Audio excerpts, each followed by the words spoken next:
If you like pina coladas, getting caught in the rain. If you like making love at midnight.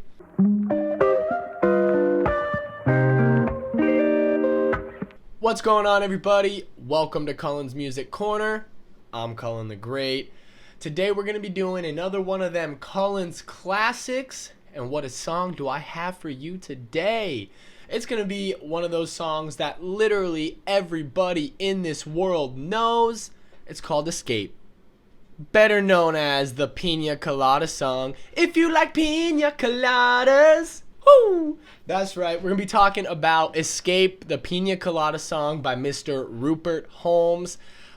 Sort of like a one-hit wonder, kind of. I know he's got a bunch of other music out, and I'm sure it's charted, but not really as known as he should be after a song like this. So the album that I downloaded the song from on my phone is called Flashbacks, One-Hit Wonders.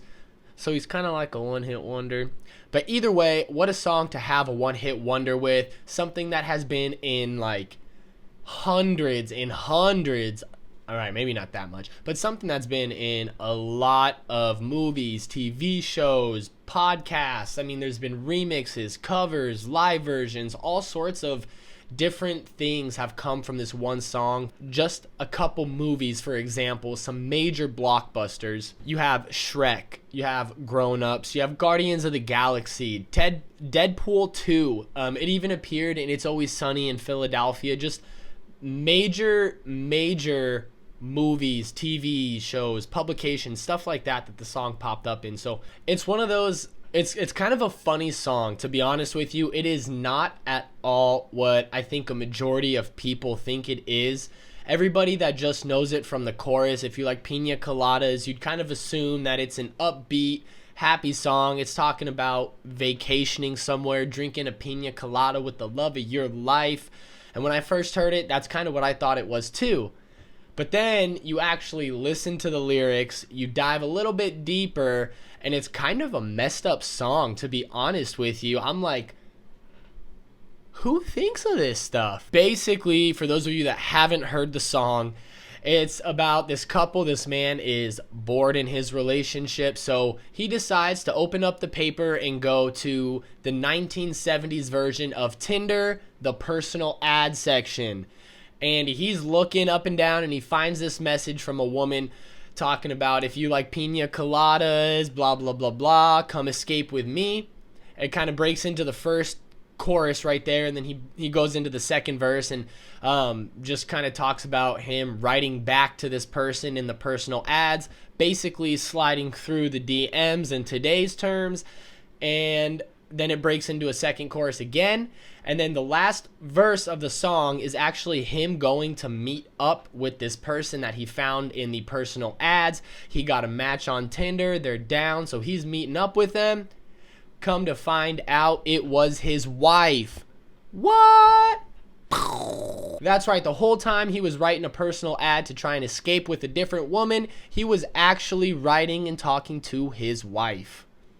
Damn. One thing that just kind of absolutely blows my mind on how Rupert Holmes wasn't really able to capitalize on the momentum that he got from the song is just how big of a song it was. So his name had to have been out there, and he just, I guess, wasn't able to capitalize on it. This was actually one of the first songs to peak at #1 on the Billboard in 2 separate decades. He released it at the end of '79, and it reached #1 in December of 1979 on the Billboard Top 100. Carried over into 1980, but was taken over. That #1 spot was taken over by Casey and the Sunshine Band's Please Don't Go. But of course, the Pina Colada song took #1 back over and became the first song to peak at #1 in 2 separate decades. Even though it was like 3 or 4 weeks apart, it still counts. It was in 1979 at #1, as well as 1980 at #1. So that is 2 separate decades where the song peaked.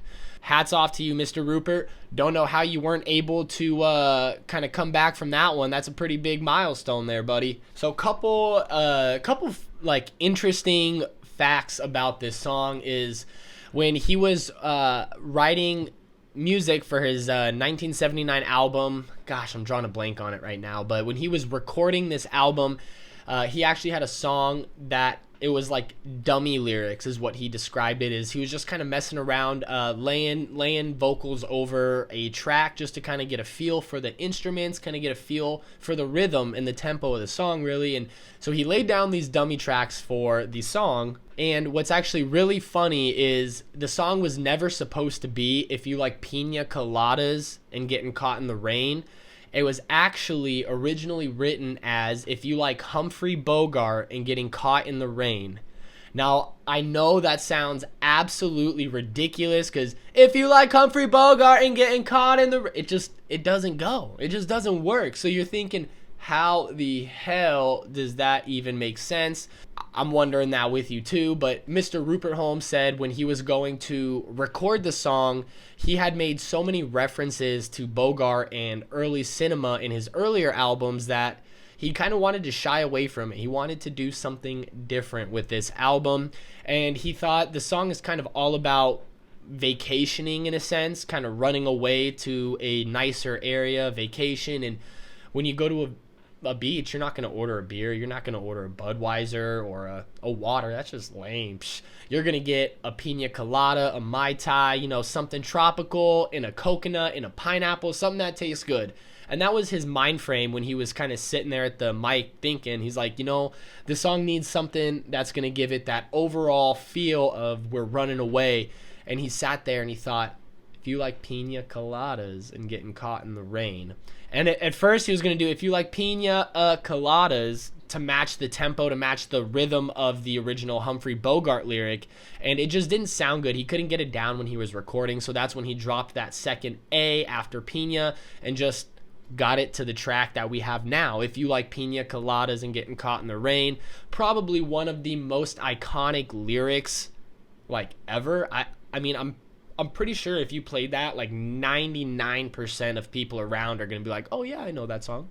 But do you really know that song though? That's right. And another fun fact is that the song actually was not supposed to be called Escape or the Pina Colada Song. It was originally supposed to be called People Need Other People, which is kind of funny because in the song, if you need another person, wouldn't you just want to be with your significant other, not go looking on the 1970s Tinder of personal ads? But what do I know? And what's really unique is the dummy track that he laid down. I forget what it's called. It's something in the jungle, I think. But when he was recording it, he had the thought of how funny would it be if I looked in the personal ads and met with someone and it ended up being my wife and trying to see if she was kind of bored with me, blah, blah, blah, blah. And in my research, it said that it was later revealed to be a true story. I find that very hard to believe. I truly don't think that both he and his wife put out personal ads and ended up finding each other again in the paper. But I could be wrong. I mean, I guess I don't know where you would get the inspiration for this kind of song unless like something ridiculous like that happened. But then again, the whole concept is kind of so out there that it's something that could be thought up and could be fabricated. The Pina Colada Song, aka Escape by Rupert Holmes, one of the all-time greats.